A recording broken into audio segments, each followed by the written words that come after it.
Kuna huyu mdada aliniuliza swali hivi, anasema kwamba je, dokta, hivi kushiriki tendo la ndoa mara kwa mara kuna uwezekano wa kuwa na maumbile makubwa?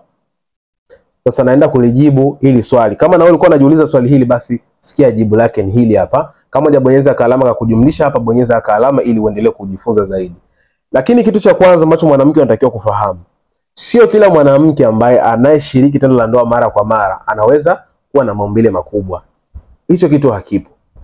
Lakini mtu kupata maumbile makubwa ni kwamba anakuwa ameshiriki tendo la ndoa na wanaume tofauti tofauti. Lakini kama una mwanaume wako mmoja, huyo mmoja ambaye unashiriki naye tendo la ndoa, basi huyo mwanaume wako ni kwamba hawezi kusababisha wewe kuwa na maumbile makubwa, kwa sababu yeye ndio anayekuingilia kila siku, yeye ndio ambaye mnayefanya naye tendo la ndoa kila siku.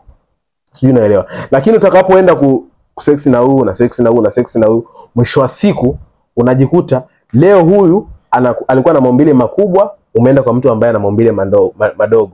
Sasa mwisho wa siku ule mwanaume anakuambia wewe una maumbile makubwa. Kwa sababu gani? Kwa sababu huku umeshapita kwa mwanaume wa kwanza,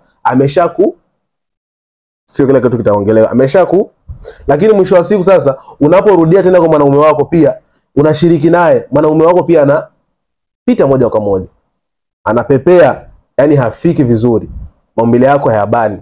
Sasa kama utaendelea kushiriki na wanaume tofauti tofauti, basi wewe ni rahisi maumbile yako kuwa makubwa na kutanuka. Lakini kama una mume wako mmoja au mwanaume wako mmoja unafanya naye tendo la ndoa huyo mwanaume mmoja, basi fahamu ya kwamba wewe kutanuka kwa maumbile haiwezekani. Ikiwa umetanuka kwa maumbile na unahitaji kupata matibabu, chukua namba yangu kwenye profile, alafu niandikie moja kwa moja WhatsApp. Andika nahitaji namna ya kubana maumbile.